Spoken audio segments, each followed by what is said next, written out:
When you describe your experience on around Sunday, that's what it is. I mean, we've all experienced that. It gets to be Sunday afternoon, and you start thinking about what your Monday morning is going to look like. And that those thoughts start to ruminate and even start perseverating over the idea of, gosh, I'm going to have to get up and go to work. I know what's waiting for me.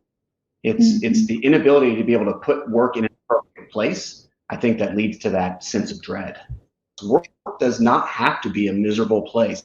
It does not have to be something that you really dislike doing. There are plenty of people who have found a way of enjoying their work. Welcome back, everyone, to the Geeks, Geezers, and Googleization Show, the home of Googleization Nation, where we talk with HR and business thought leaders about the crazy shift going on all around us and explore the disruptive convergence of technology, business, and people. Here are your hosts, Ira Wolf and Jason Cochran. Welcome back, everyone, to another episode of Geeks, Geezers, and Googleization. Thank you for being part of Googleization Nation. I'm Ira Wolf. And I'm Jason Cochran. If you think this is just another podcast, think again. We're the voice of the most important conversations on the future of work that are confronting business leaders and people today. Our goal is to bring you ways to reimagine tomorrow and explore the ever-changing convergence of business, technology, and people. The first order of business today is a huge shout out and thank you to all our listeners, members of our Googleization community, partners, and guests who have helped us at Geeks, Geezers, and Googleization be recognized as one of the top 100 podcasts of all time by Good Pods. We just learned that this morning, so thank you very much, which is the perfect setup for our episode today. Have you ever woken up in the morning feeling dread about going to work? Well, you're not alone. You've heard us talk about loneliness and burnout and employee well-being and employee experience the last few weeks in the workplace. But today we're going to dig into another epidemic crippling productivity, well-being, growth, and innovation at work, the epidemic of dread. So joining us in a few minutes will be Sandra Kuhn and Jason Richmond, executives at Headspace, the world's most comprehensive digital mental health platform. And they just released a fascinating new report. It's the 5th annual Workforce Attitudes Toward Mental Health report. So you'll want to stay tuned. But first, it's time for our Perfect Labor Storm segment. That's where on each episode, we focus on some disruptive, surprising, or worrisome trend that we believe you should know.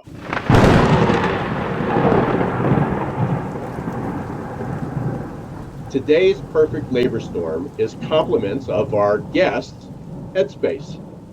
In their 5th annual Workforce Attitudes Toward Mental Health report, they found 87% of employees say they feel a sense of dread at least once a month.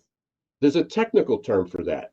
And because we're going to try to keep our language PG on Googleization show, let's say the term is yikes, because not only is 87% of employees feel dread, but nearly half say they feel a sense of dread at least once a week.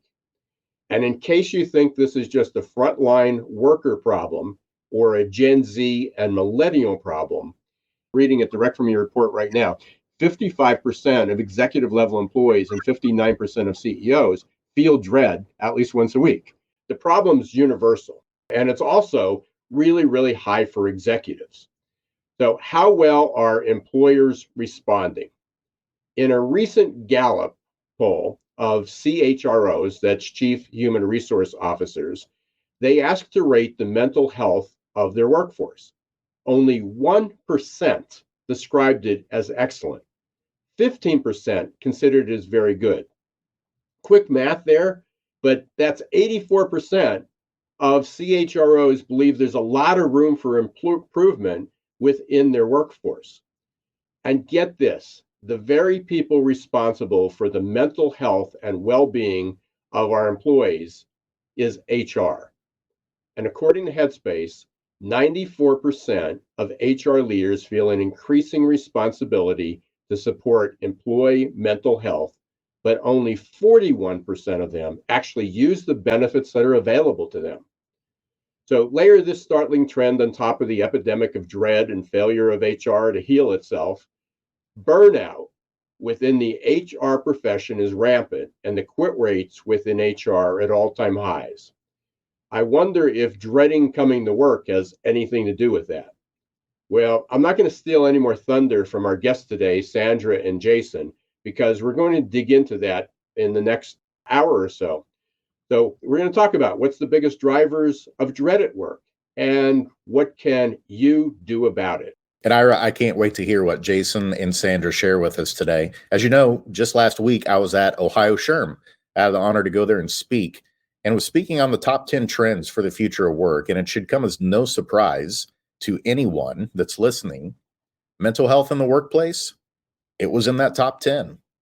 And it just so happens about this time 1 year ago, the Department of Health and Human Services and the U.S. Surgeon General, Vivek Murthy, they indicated that mental health in the workplace was reaching public health crisis levels.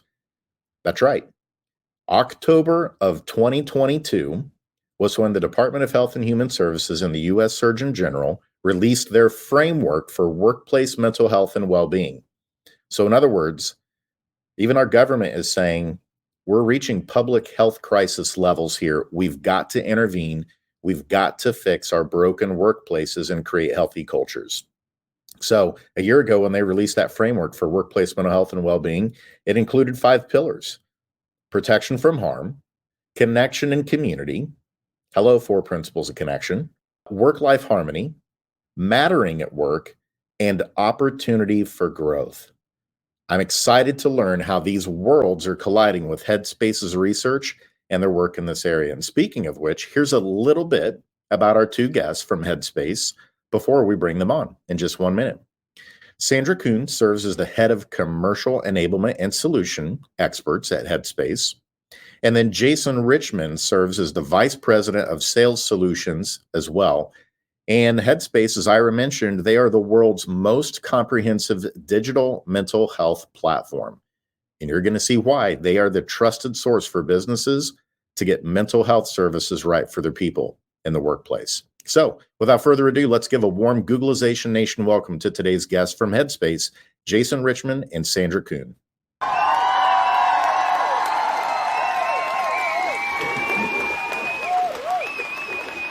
Jason and Sandra, welcome to Geeks, Geezers, and Googleization. We're thrilled to have you today. Thank you. That was quite a welcome. Right, standing ovation. Everyone is very excited to hear about the work that you're doing. And so before we dig into some of the meatier aspects, let's start here a little bit first. Tell us a little bit about you and Headspace and why you're passionate about this topic of mental health in the workplace. Sandra, let's start with you. Sure. So my background is I'm actually a licensed clinical social worker and had an opportunity at one time to actually serve as an on-site EAP counselor. And I saw the convergence of mental health and, work and the impact it has on productivity. And so really wanted to kind of take that further into the market and be able to promote and represent a solution such as Headspace that really can make a difference in a person's life as well as to an organization. Perfect. And how about you, Jason?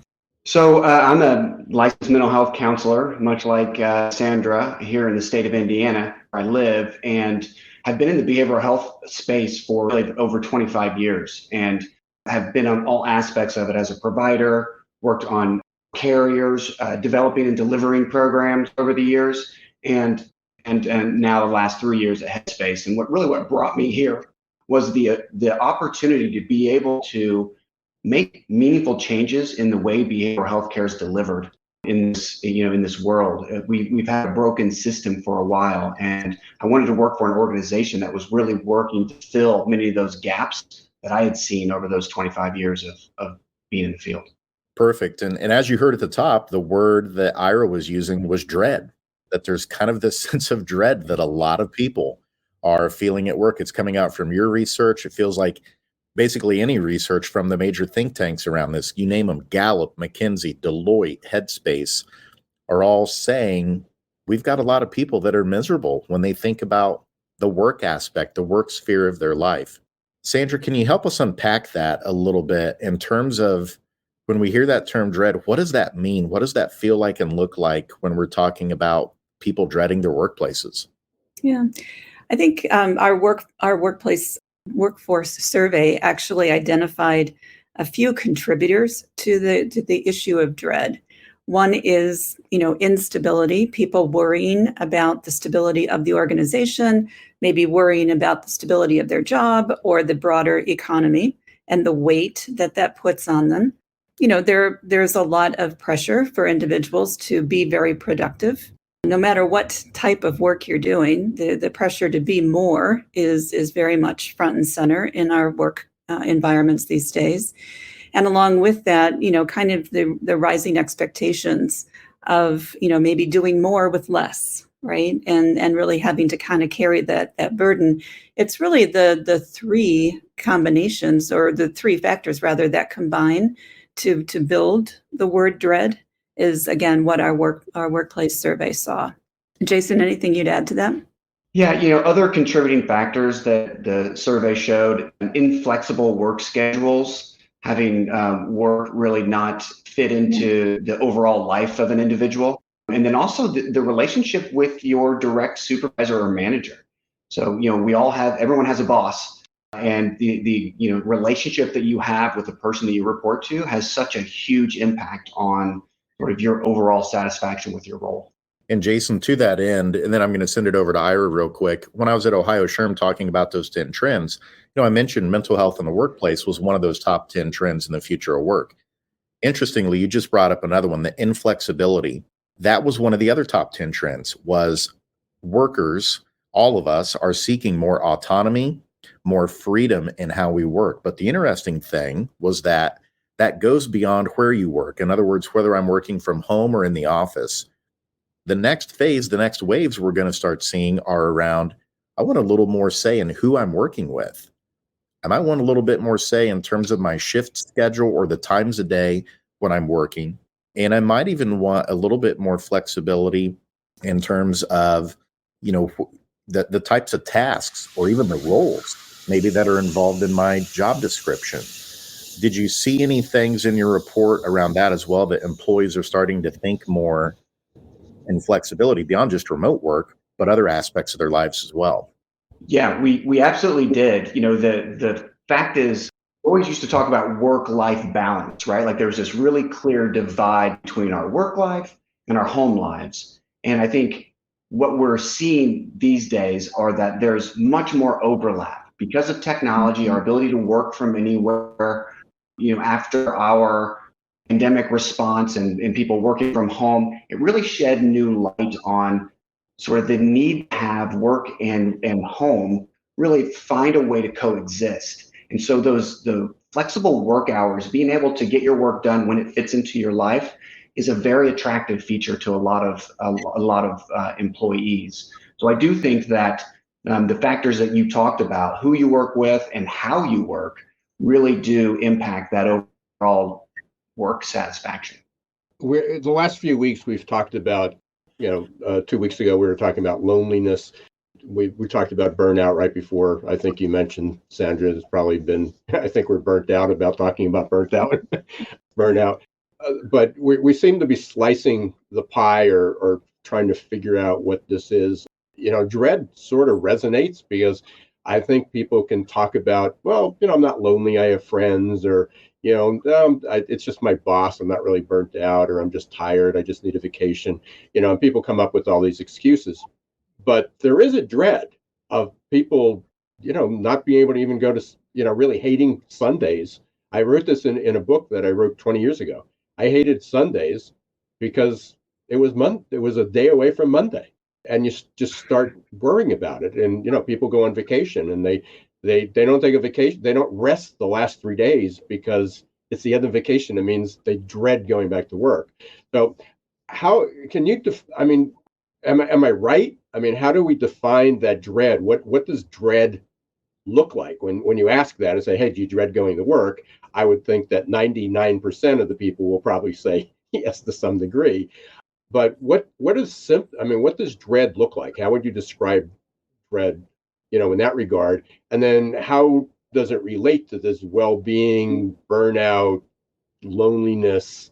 I'm sure there's a lot of overlap. Yeah, I guess I would probably describe the look of dread as, kind of being disengaged, distracted, unable to really focus and prioritize. Certainly leaves room for people to begin thinking about seeking employment someplace else because they're not finding the support potentially, or feeling as though, they have the choices, like Jason just mentioned, around, their work and when they get it done. But I think that it's a huge issue relative to overall productivity of the company. I would just add, if you think about the definition of dread, right? It's really to anticipate with apprehension or fear. When you describe your experience on around Sunday, that's what it is. I mean, we've all experienced that. It gets to be Sunday afternoon, and you start thinking about what your Monday morning is going to look like. And that those thoughts start to ruminate and even start perseverating over the idea of, gosh, I'm going to have to get up and go to work. I know what's waiting for me. It's the inability to be able to put work in an appropriate place, I think, that leads to that sense of dread. And so, Jason, I think you led Jason Richmond. I think you'd led into that, set up this question: is what is awaiting them that makes them dread going into work? What factors are causing that dread? Because hey, you go to work, you're getting paid. I mean, it's not like being thrown out of a plane without a chute. It's not going. It's not darkness. I mean, it's a lot of people do it with no problem at all. Why do people dread going to work? Well, it's sort of indicative of a larger issue. The dread is really a byproduct of people not having work sort of appropriately prioritized in their lives. We spend so much time at work, and in these days we're spending so much time of even our after work time thinking about work that it takes on an unnatural or unnecessary even level of importance in your life. And so it starts being a higher priority than enjoying your Sunday afternoon with your family or friends. And it sort of starts taking on a life of its own. And I think that it's, like I said, it's a larger issue of how people feel about their jobs in the first place. Work does not have to be a miserable place. It does not have to be something that you really dislike doing. There are plenty of people who have found a way of enjoying their work. And so for those of us who are feeling dread about work, then you should be asking yourself the question, why do I envision work the way that I do, with dread, with it not being an enjoyable experience? And it should lead to some questions about what you're doing and how you're doing it. And that's a much larger conversation. Jason, I've got to share first and foremost, I'm glad that you used the word perseverate on the show today. As one psychology geek to another, we don't use perseverate enough in the program. So thank you. Thank you for using perseverate in the program. Absolutely love that. And then the other one too, what we're talking about, it's making me think of Joe Rogan, not his newest podcast, not The Experience, but all the way back to the Fear Factor days. You remember that show, Fear Factor with Joe Rogan?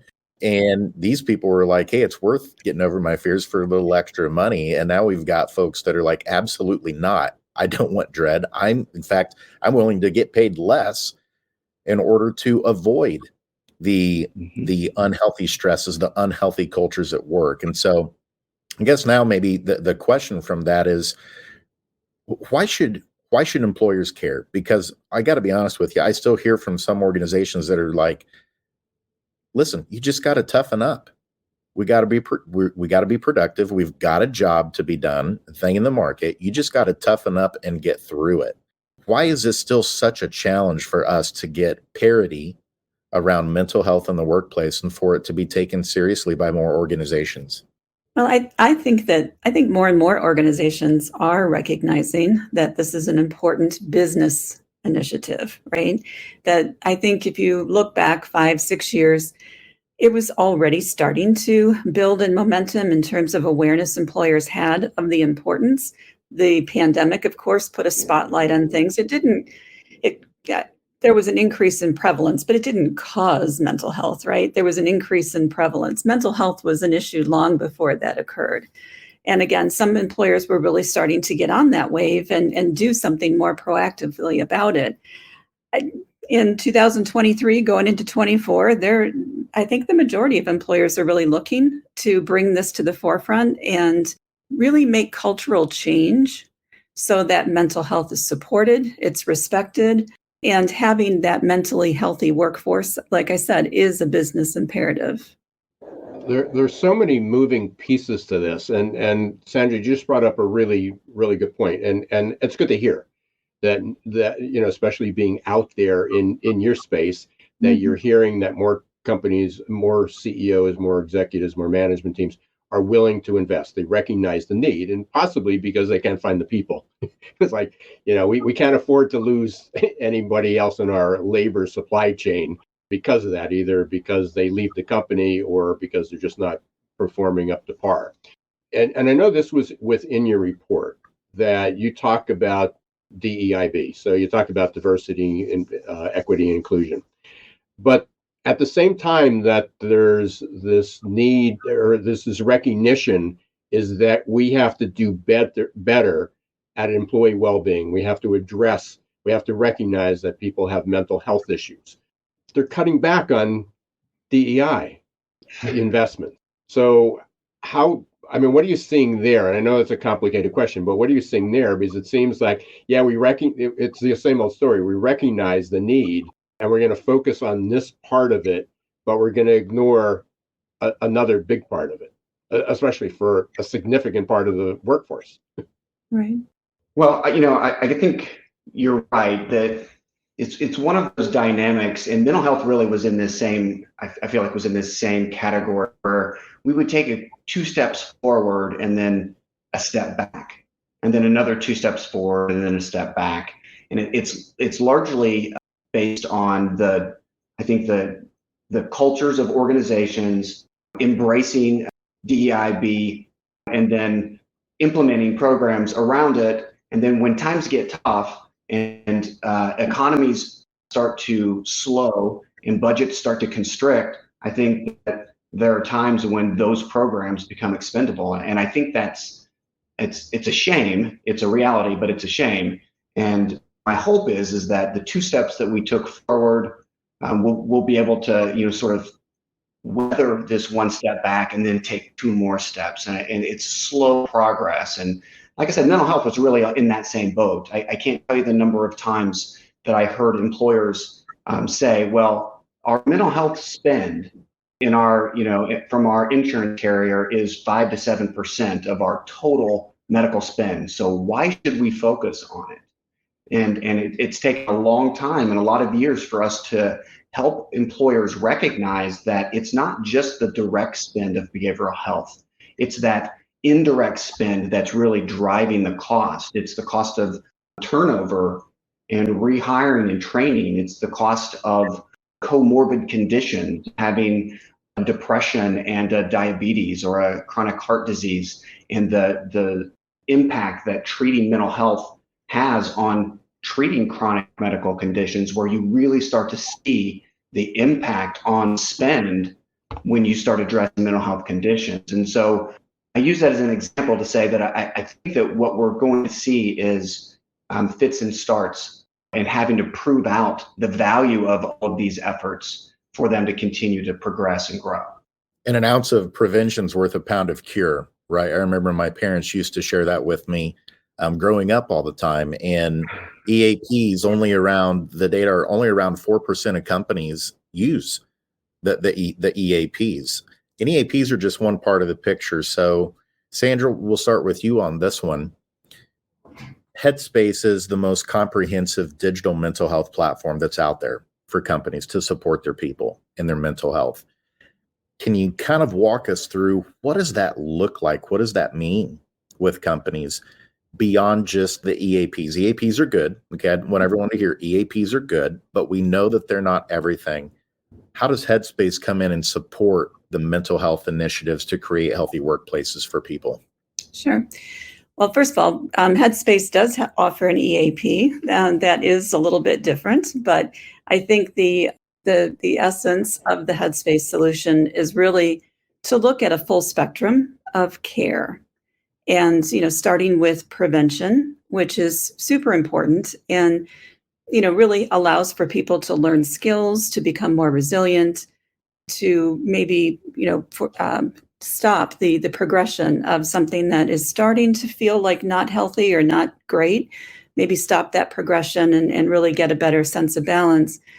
We also want to be, we also offer the spectrum of support around clinical. So people get coaching, they get therapy, they get psychiatry. And then I think most important, and because we don't see this very much out in the market, is having the opportunity for people to have maintenance support. So if you think about a typical experience in going to see a therapist, let's say, you go and you're with a therapist for X number of sessions, you feel better, and you kind of graduate, if you will, from that experience, and then you leave. And you're kind of on your own to just kind of maneuver and continue on with hopefully skills that you picked up in therapy. But sometimes it's just hard to remember those things in the face of a crisis. So really having a support system like the Headspace system to give you access to coaching, give you access to all sorts of skill building content as you continue on your journey after you've had clinical treatment is a really important phase. So, again, prevention, treatment, maintenance, and really thinking about that cycle. I think the other piece of the Headspace offering that is really valuable and really works to support the workforce is that we know as humans that mental health ebbs and flows. It isn't a one-time experience. It isn't something that we get closure on easily, right? It just comes and goes and sometimes feels more intense and sometimes feels better.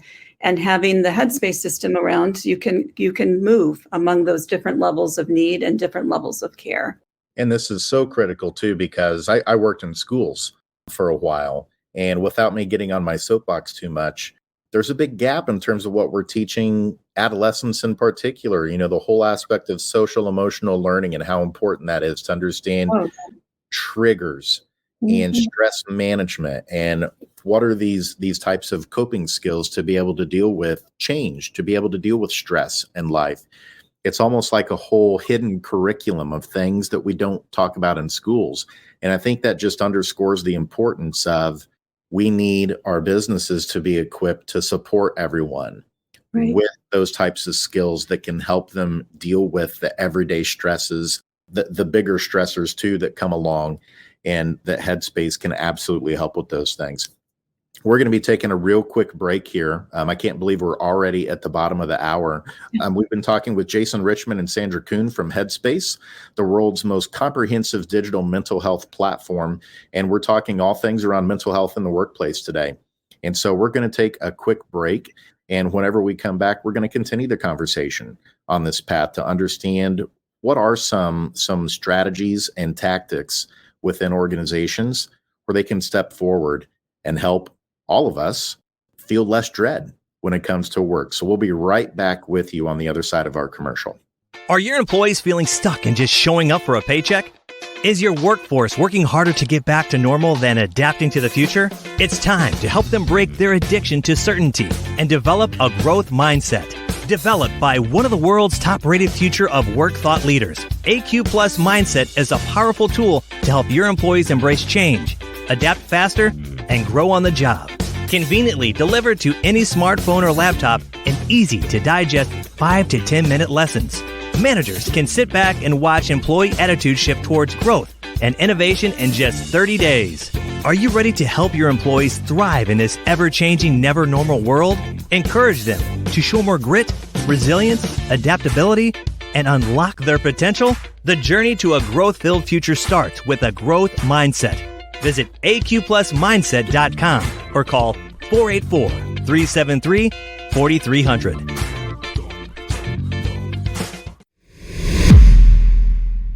And welcome back, everyone, to Geeks, Geezers, and Googlization. We're here with Sandra Kuhn and Jason Richmond from Headspace. We're talking about solutions to not dreading going back to work. But from an employer side is how do you get people not to dread coming back to work? And we, in the first part of the show, we were talking about a number of factors that were leading up to that, how we got sort of into this mess. It's always been existing, but for different reasons, there's a need. But there's two questions I want to ask, and these are two completely separate questions. One is certainly overcoming the stigma. So as we talked about a lot of the solutions you offer, Headspace offers, everything from an EAP to coaching to counseling to therapy, all these services. But that's been sort of the problem. That means people have to be willing to be vulnerable. They have to be willing to admit to their manager, hey, I've got a problem, and we've talked about that. So there's a stigma issue, but there's also a generational issue. And, it's certainly, we hear a lot about Gen Z being, so lonely. People point the fingers at social media for a lot of other things, that they're depressed. I'm teaching a class in an undergrad, college, and my group, I'm sure there's some issues, but in the classroom, they're engaged and they're alert and they're friendly and they're personable and they seem to be okay. But underneath, maybe there's things going on, because again, they're 19, 20, 21-year-old kids. It's a scary world out there. They're anticipating getting out. They're sort of in a safe environment in college, but then they have to go out and earn their keep in a short time. So there's two things I want to address. One is the stigma that we should talk about, because that's real. How do companies help people get beyond that? And HR has the same problem, because your statistics show it. Only about half of HR actually utilizes the EAP services or the services that exist. But the other one is, let's talk about the generational first. Is this just the Gen Z? The young kids don't have the stamina, the gumption, they're weak, they're vulnerable, the helicopter parents destroyed their ability, or is this really universal? I think we're learning as time goes on, and we're seeing that it is universal. I think the two questions, or your two topics, are actually pretty intertwined, because I do think that among the older generations, there is a little bit more stigma. There's sort of that, just sort of move on and get over it kind of feeling, because that's how people, were raised. But I do think the more that we're talking about mental health, the more that we're bringing awareness to the need to have these needs addressed and supported, I think those barriers are breaking down. I wouldn't want to say that it's one generation versus another. I think it's a universal experience. It's just a matter of what we've been taught and what we've learned throughout our life as to where we can stop and ask for help and feel comfortable doing so. Yeah, you know what? I would add to that. Yeah, I completely agree with Sandra's statement. And I don't think it's one generation over the other. I think what we've done is a pretty good job of working to destigmatize talking about mental health issues. There are so many campaigns and so many organizations that are really pushing toward a more open dialogue around this topic. And I think over the generations, we're starting to teach that to our kids. And so I think some of the younger generations, Gen Z and others, are more apt to talk about it, because we as parents have been more apt to talk about it. And in the workplace, we're talking about it more often. And so I think the stigma is reducing. It's still there for sure, and we still have work to do, but I think we've made progress. And I do think that it's a generational difference simply in our willingness to talk about it, not in the fact of that we're experiencing it. I think all generations are experiencing it. And we are a future of work show. And so I would be remiss if we didn't start putting our Nostradamus hats on here to take a peek into what do we think the future of mental health in the workplace kind of looks like. We know what it is right now. We've got a good understanding of the Headspace continuum of care right now. What does it look like in the next few years? Are there going to be advancements with artificial intelligence? Are there things around the metaverse that are going to come into place to help with delivery and scalability of supporting mental health in the workplace? What does that look like for Headspace? Yeah. Well, I think that we are going to see some additional expansions in leveraging digital and technology to deliver care. It's, everyone knows that we have a shortage of providers out there. the pipeline for new providers coming to the market, whether that be therapists or psychiatrists, it's tough. There is definitely a projection of shortages, especially at the psychiatry level. So we need to think differently about how we're delivering that care. Certainly, through virtual delivery and some of the digital apps, those great advancements have been made. I think that probably key to leveraging technology and solving for the access issue is helping people to understand what care they need, right? I think that as a culture, we're sort of conditioned that if we don't feel well, that therapy is where we need to go.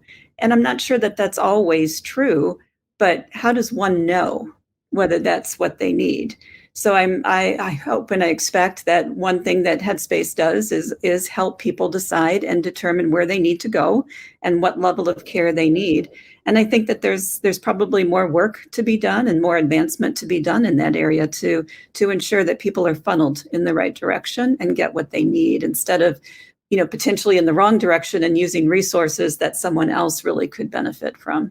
That's such a good point, Sandra. And for those who are watching, I'm wearing my Apple Watch today, and I need it to tell me things that I think that I would need to know on my own. Like, hey, it'll tell me, you've been sitting too long, Jason. It is time to stand up. You need to get up and walk around. And what you just shared there in terms of knowing our needs, I think sometimes we can have, perceptual blindness within ourselves of not knowing when we need to ask for support, but other people might be able to recognize it. Like, hey, Jason, you've been a little bit shorter in the meetings. Notice some is everything okay? And it sounds like there's going to be a lot of things from a technology standpoint that'll come along, whether it be wearables and artificial intelligence, that'll help us detect those things in ourselves to make sure that we are getting on the prevention end of things and taking the essential steps that we need to do.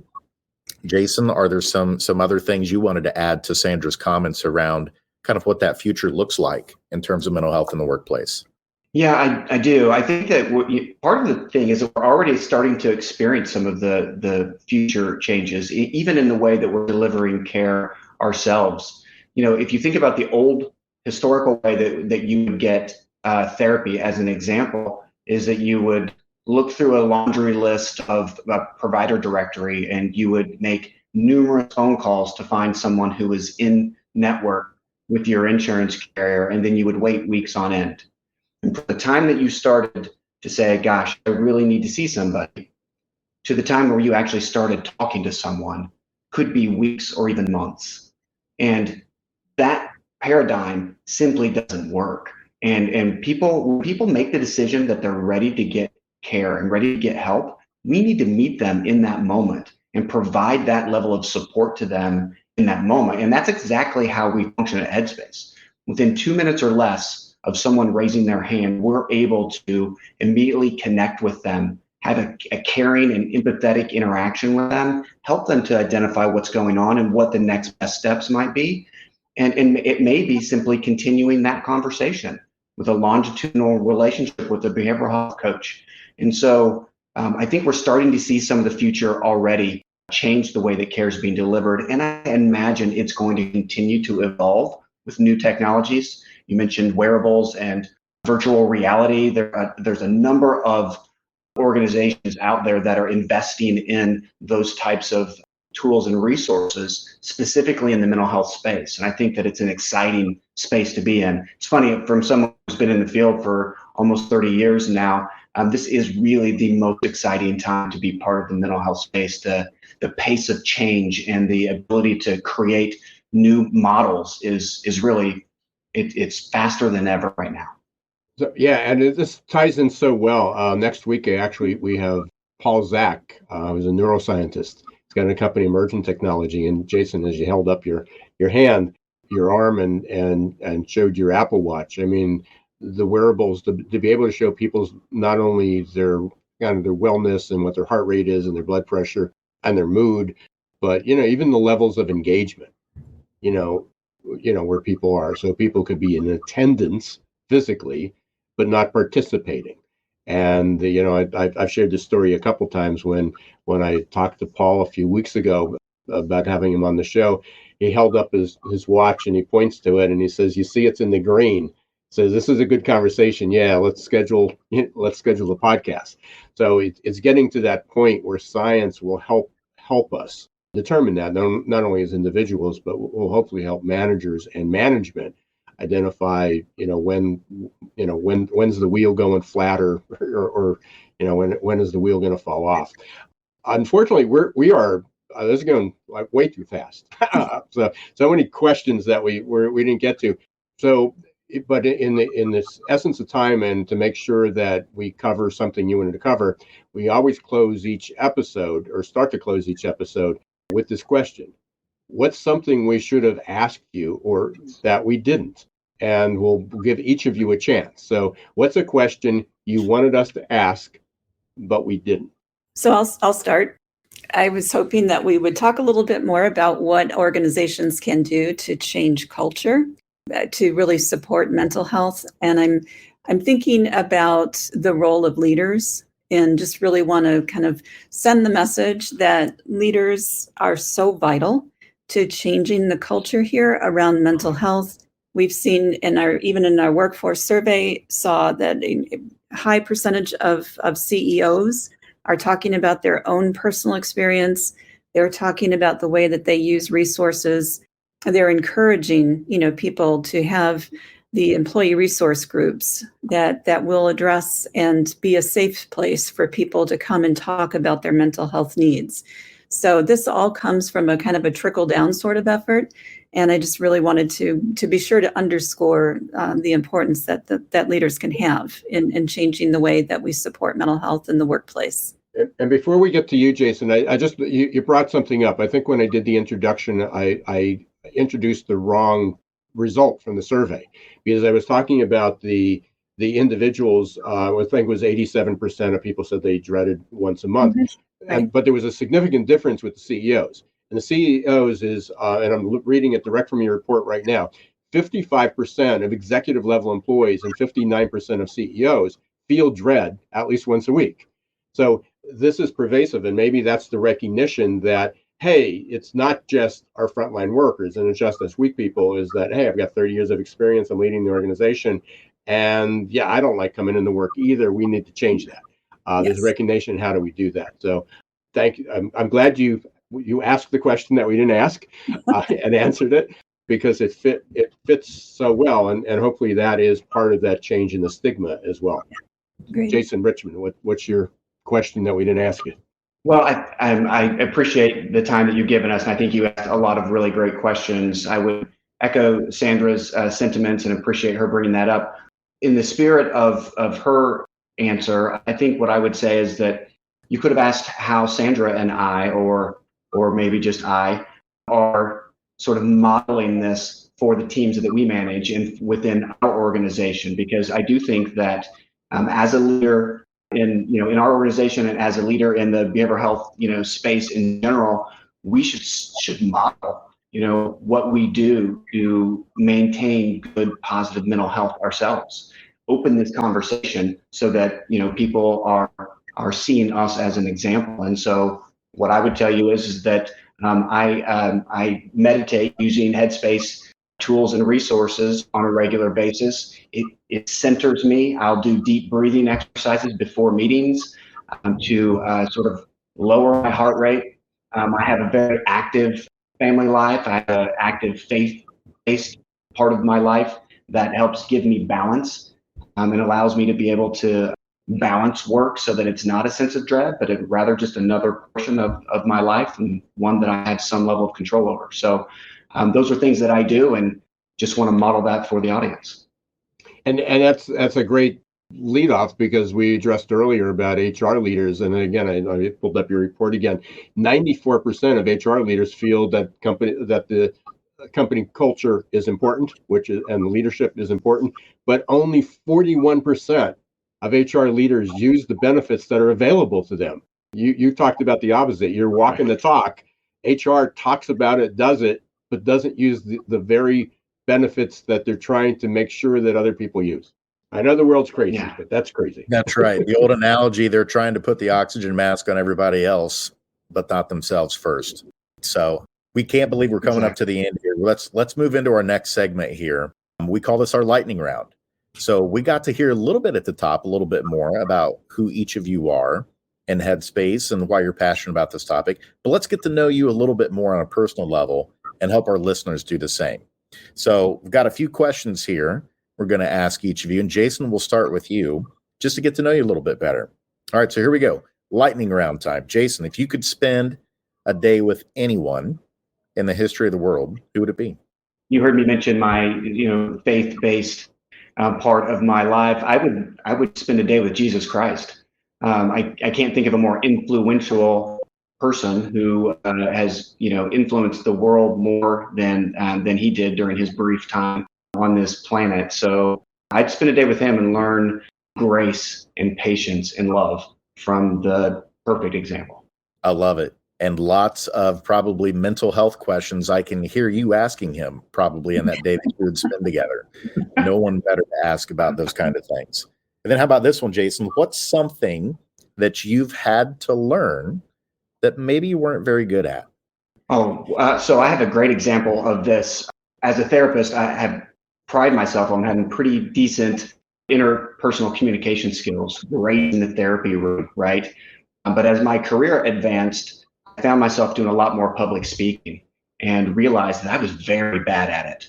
So early in my career, I recognized sort of that this did not come naturally to me, and spent dedicated a year to participating in a group called Toastmasters, who are a group of professionals who really just train you on being a better public speaker. And so I went to weekly meetings for a year to improve that skill set, and had to get better at it. I love it. And Toastmasters, just like we talked about social emotional learning curriculum in schools, Toastmasters should be something that all of us go through in school as well to really hone those public speaking skills, because even though it's the thing that most people, popular word reviews today, dread, it's also one of those skills that in almost any role or any walk of life, you have to be able to speak somewhat eloquently and communicate publicly at some point, regardless of what you do. So I love that. Sandra, we're coming your way now for a couple lightning round questions. If you won the lottery tomorrow, what are you doing? I go through this every week, right? So this is an easy. After making sure my family was all set, I would also, I've always had this vision of building a community for people who are in transition from substance use, from domestic violence, whatever the issue, but having a community where they could live and feel safe.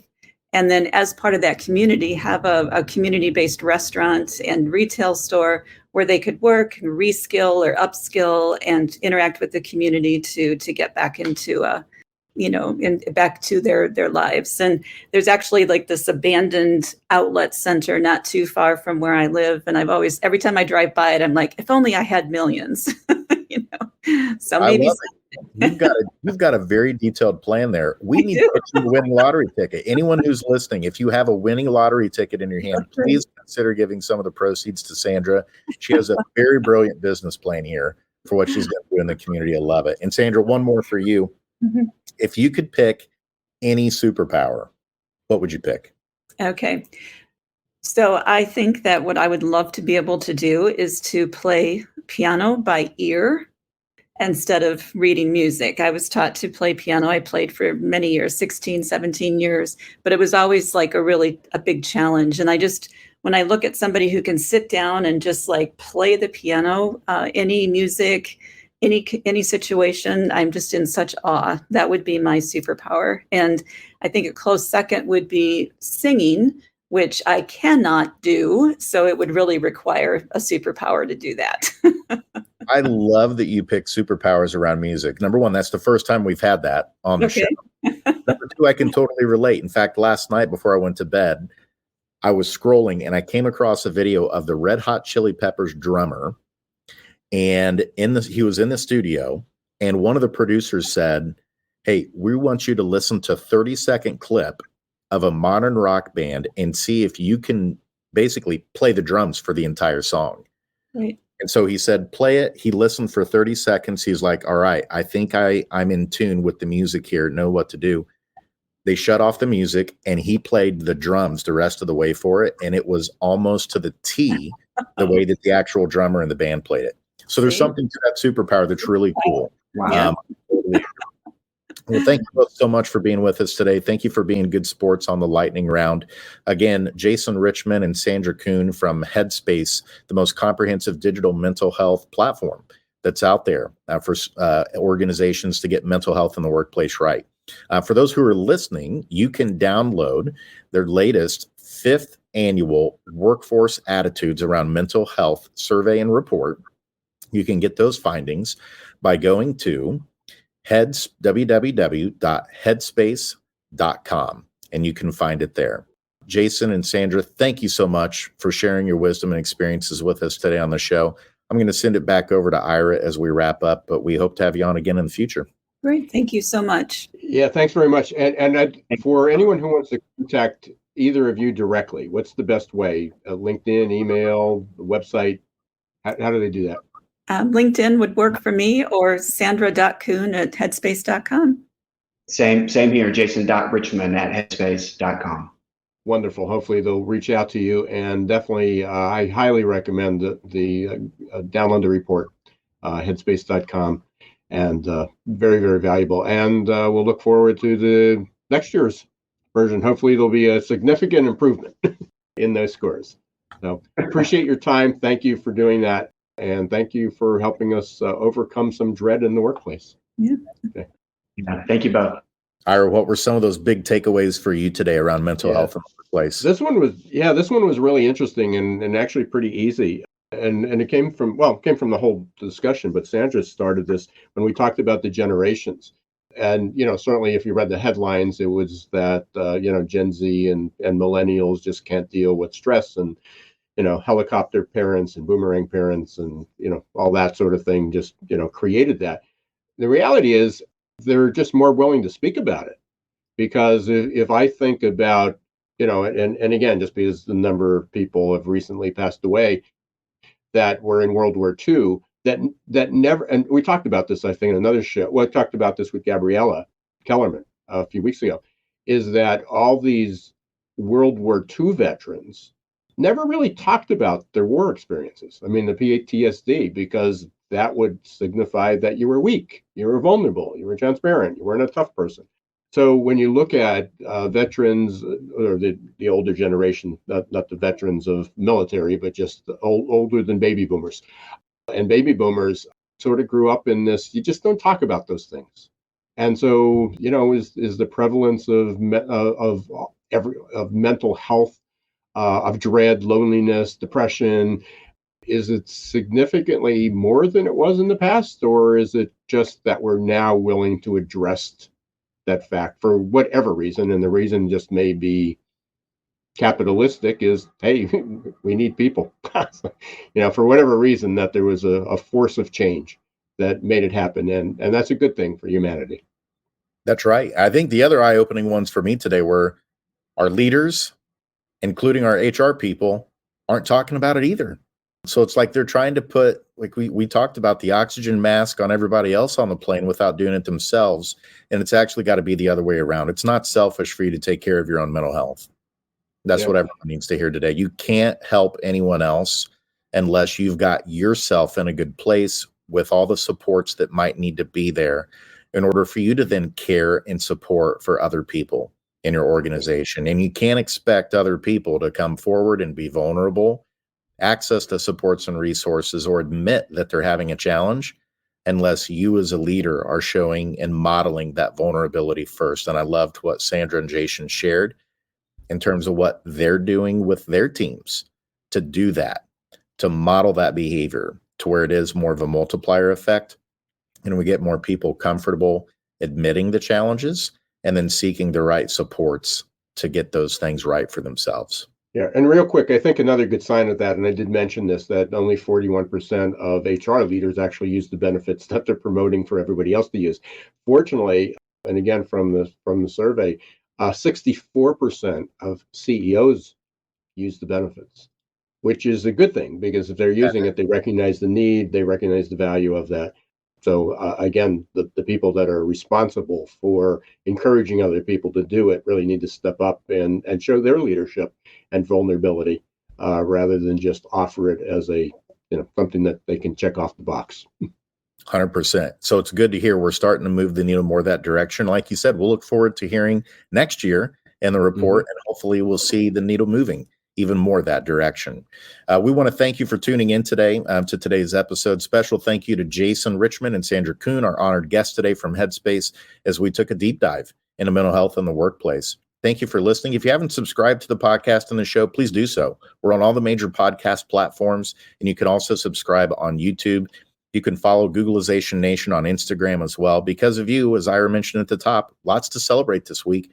We're in the top 100 of all business podcasts in the world in total popularity, and we continue to be across all podcast genres and types in the top 1 to 1.5% in the world. So thank you to our guests. Thank you to our listeners for making that possible. And until next time, I'm Jason Cochran signing off. And I'm Ira Wolf. Thank you again for being part of Googleization Nation, and ditto on everything else that Jason said. Until next week, don't let the shift hit your plans. Thanks for listening to Geeks, Geezers, and Googleization. This show was produced and edited by Hilton Productions.